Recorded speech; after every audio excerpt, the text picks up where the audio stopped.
Okay, so the next topic in the superposition of waves is nothing but the vibrations produced in the string. See, just remember कि हमने इसके पहले दो pipes के form पढ़े, जिसमें एक पाइप एक साइड से ओपन एक साइड से क्लोज और दूसरा पाइप दोनों साइड से ओपन, मतलब pipe vibrations of air column in a pipe open at one end as well as in a pipe open at both hands.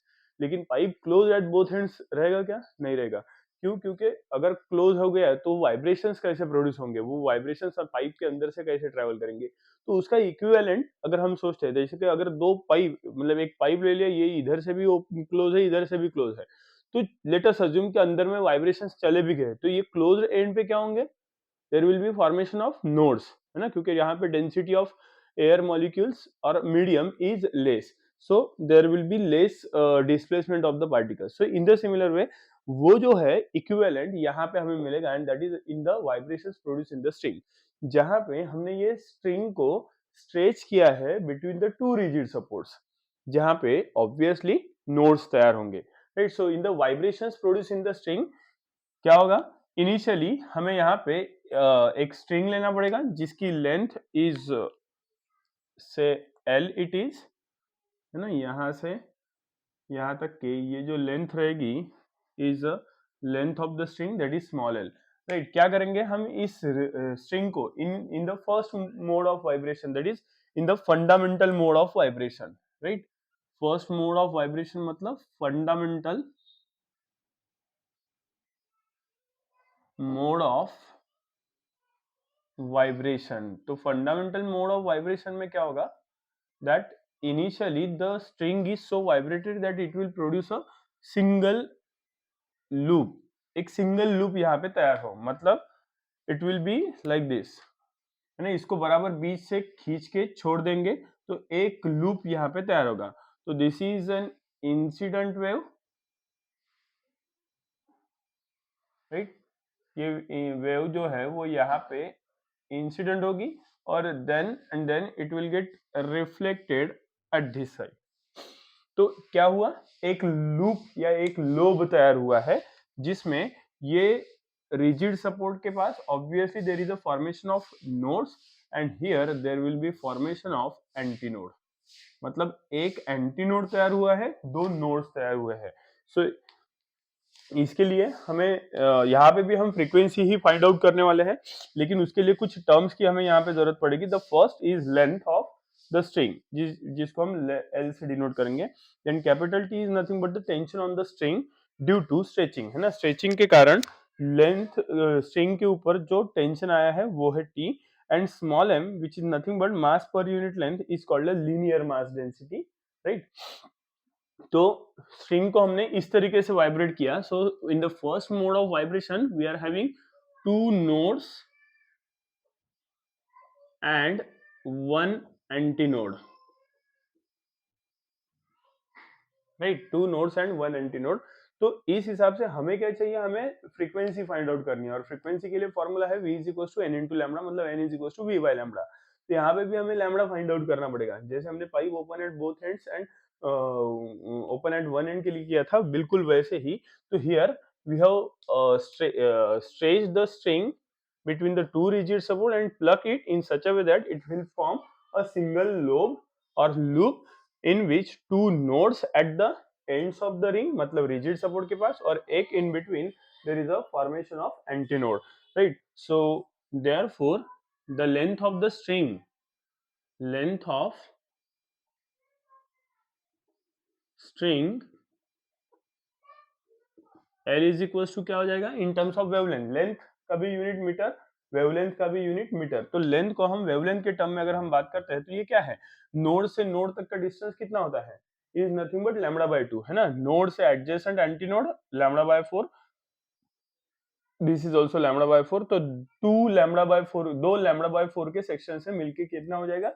2 into lambda by 4, and 2 into lambda by 4, 2 two cancel, it is lambda by 2. तो lambda L is equal to क्या आ जाएगा? यहाँ पे lambda by 2, हमें lambda की जरूरत पड़ेगी, तो lambda is equal to 2 times L हो जाएगा, right.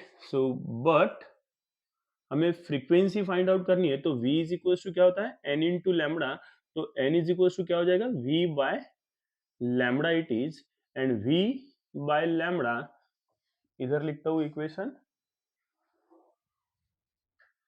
therefore n is equals to lambda की वैल्यू कितनी है, ट्वाइस एल, तो it will be 1 by twice L and root of ये v की value in transverse wave, the velocity of wave is nothing but root of t by m.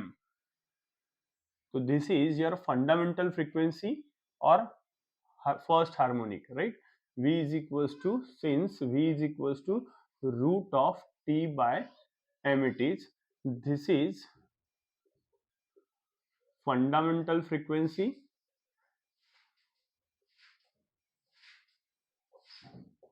और first harmonic, जिसको हम first harmonic कहते हैं, ठीक है। फिर second mode of vibration,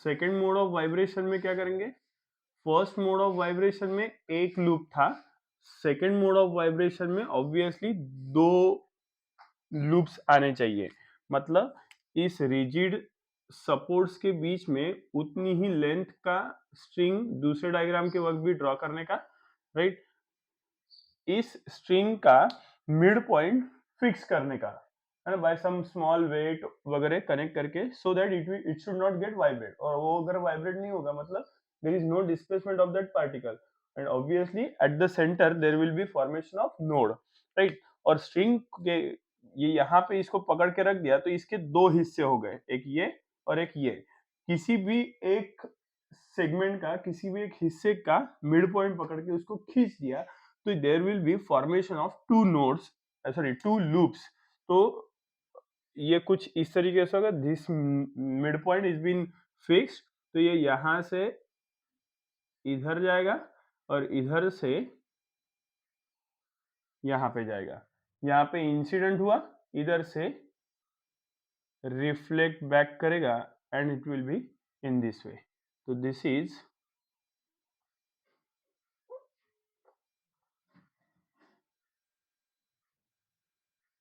incident and this is reflected wave, right. So therefore यहाँ पे फिक्स्ड एंड्स पे तो दो नोड्स फॉर्म हो गए ही होंगे, यहाँ पे भी एक node, this is one of the anti nodes, ये मिलके एक ही एंटी नोड होता है और ये भी मिलके एक एंटी नोड होता है, ऐसे दो एंटी नोड्स और तीन नोड्स, राइट। दो एंटी नोड्स तीन नोड्स मतलब क्या, वहां पे भी हमने नोड और एंटी नोड को एक एक नंबर से बढ़ा दिया था नेक्स्ट मोड ऑफ वाइब्रेशन में, तो in the similar way here also three nodes हो गए and two antinodes are there, right. तो देयरफॉर अभी हमें वापस से लेंथ ऑफ द स्ट्रिंग हमें फाइंड आउट करनी है, तो length of the string is, क्या आएगी लेंथ, अब ये lambda by 4, lambda by 4, lambda by 4, lambda by 4, lambda by 4 के चार सेक्शंस है, मतलब length is equals to lambda by 4, लेकिन वेवलेंथ क्या हो गई, कम हो गई, यहाँ पे ये इसकी वेवलेंथ इतनी आएगी क्योंकि ये एक ही लूप हो गया, फुल वेव वगैरह देखेंगे तो ये इतनी इतनी वेवलेंथ आएगी, यहाँ पे वेवलेंथ क्या हो गई, कम हो गई, तो ऑब्वियसली वेवलेंथ के लिए लैम्बडा 1 यूज करना पड़ेगा, तो यहाँ से लैम्बडा 1 की जरूरत पड़ेगी, तो लैम्बडा 1 इज इक्वल टू क्या आ जाएगा, 4 times L it is, sorry ये चार ये लैम्बडा बाय 4 के चार सेक्शन है, इसलिए इधर 4 बाय 4 होंगे, 4 4 cancel and is equals to lambda 1, तो लैम्बडा 1 इज इक्वल्स टू क्या मिल रहा है हमें, एल मिल रहा है, राइट। एंड देयरफॉर वापस से ये इक्वेशन, ये वैल्यू लैम्बडा 1 की इस इक्वेशन में पुट अप करेंगे तो हमें मिलेगी second frequency, and that is n1 is equals to n is equals to v by lambda, तो n1 is equals to v by lambda 1 हो जाएगा, and therefore n1 is equals to 1 by lambda 1 मतलब 1 by l हो जाएगा into v की value root of t by m, ठीक है, root of t by m which is nothing but double of this, है ना, n के comparison में ये n1 जो है ये n के डबल है, इसको अगर हमने 2 से मल्टीप्लाई कर दिया तो 2 कैंसिल होके 1/L root of T by M, 1/L root of T by M बचेगा. सो इसको हम कहते हैं this is that is n1 is equals to 2 times n, है ना, 2 टाइम्स n. ये वन n मतलब फंडामेंटल मतलब फर्स्ट फ्रीक्वेंसी, तो 1 into 2 2. So this is second harmonic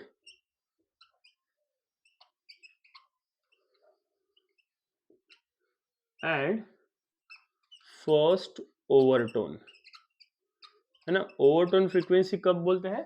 fundamental frequency के तुरंत बाद मिलने वाली frequency is nothing but the first overtone.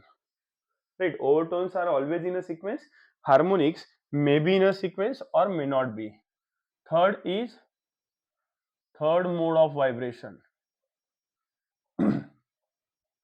अब थर्ड मोड ऑफ वाइब्रेशन में क्या होगा कि फर्स्ट मोड ऑफ वाइब्रेशन में एक लूप तैयार हुआ, सेकेंड मोड ऑफ वाइब्रेशन में 2 लूप तैयार हुए, तो obviously third mode of vibration में उतने ही लेंथ ऑफ स्ट्रिंग के लिए 3 लूप्स तैयार होंगे. राइट, तो क्या करेंगे यहाँ पे, इसके 3 इक्वल हिस्से करेंगे, 1 2 और 3. इसमें से ये दोनों पॉइंट्स को हमें फिक्स करना पड़ेगा और किसी भी एक सेगमेंट के मिड पॉइंट से उसको वाइब्रेट कराना पड़ेगा, है ना, प्लग करके खींच के छोड़ देना पड़ेगा. तो there will be formation of the wave in this way. ये इंसिडेंट वेव हो गई, यहां से ये रिफ्लेक्ट बैक करेगी and will be like this. ठीक है, this is incident wave and this is reflected wave. बराबर है. तो यहाँ पे एक एक से नोड और एंटी नोड दोनों बढ़ने चाहिए. तो ये एक नोड, ये दूसरा नोड, ये तीसरा नोड, ये चौथा नोड. इधर कितने नोड्स थे? 3. अब ये बन गए 4 एंटी नोड्स. 1 2 3, 1 2 3, है ना. तो नोड्स बन गए 4 एंड एंटी नोड्स बन गए 3, है ना. लेंथ ऑफ द स्ट्रिंग कितनी है? यहाँ पे लेंथ थी L is equal to lambda 1. Right, यहाँ पे कितनी आएगी length of the string? L is equal to lambda by 2, lambda by 2, lambda by 2, 3 lambda by 2 है तो 3 लैम्बडा बाई 2. लेकिन वेवलेंथ और कम हुई है, राइट, इसलिए ये यहाँ पे लैम्बडा 2 चेंज हो गई है. वेवलेंथ चेंज हो गई मतलब लैम्बडा 1 लैम्बडा 2 लैम्बडा 3 इस तरीके से यूज करेंगे. तो it becomes 3 lambda 2 by 2. So therefore the length of string is L is equal to कितना हो गया? 3 लैम्बडा 2 बाय 2. यहाँ से लैम्बडा 2 की जरूरत पड़ेगी हमें, तो लैम्बडा 2 निकालते हैं and it is twice L by 3. It is lambda 2 आ गया. तो N2 therefore N2 is equal to क्या हो जाएगा? N1 V बाय लैम्बडा 1 है तो N2 V बाय लैम्बडा 2 हो जाएगा. एंड दिस बिकम्स लैम्बडा 2 कितना है? 1 upon twice L by 3 into V की value root of T by M.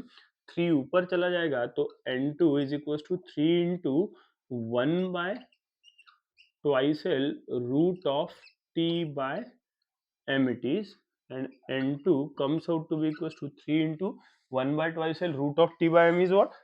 1 by twice L root of T by M is fundamental frequency, मतलब N से multiply करना पड़ेगा. तो this is third harmonic and second overtone frequency. Right, third harmonic and second overtone frequency. इस तरीके से similarly what we will get? N3 is equals to 4N मिलेगा, N4 is equals to 5N मिलते जाएगा and so on. तो therefore NP is equals to क्या आएगा? देखो, ये first is N, second frequency इसको N1 कहा तो it is N1 is 2 times N1, n2 is 3 times n, मतलब सफिक्स में n के जो है उससे एक ज्यादा इधर है, राइट। तो ये p प्लस 1 इंटू n जो कॉमन है, n n n n है ना, उसको कॉमन निकाल दिया। ये सफिक्स में जो है उससे एक ज्यादा है, तो यहाँ पे जनरल इक्वेशन हमें मिलेगा np is equal to p plus 1 into n, where this p will start from 0 1 2 3 and so on, right।